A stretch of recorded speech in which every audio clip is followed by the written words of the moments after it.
I want to talk to those of you who are suffering from tinnitus, or if you know someone who's suffering from tinnitus. And tinnitus for many of you means ringing in the ears, but it doesn't necessarily have to be ringing. For some people, it's a whooshing sound, sounds like waves. Everyone has a different way of describing it. Now, there's different kinds of tinnitus, and some of it is caused by trauma and cannot be reversed.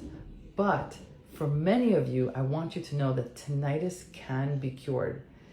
And I'm going to tell you about how I discovered this. It was purely accidental.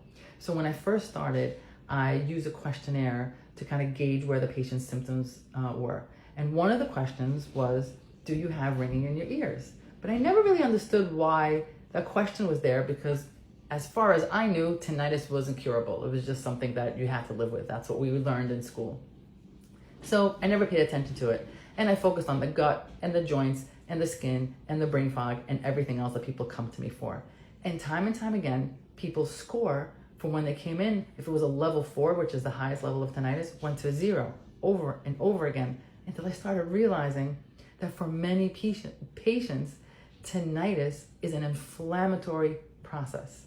And the same anti-inflammatory steps that we take together to help their joints, their belly, their brain fog, their skin, was also helping their tinnitus.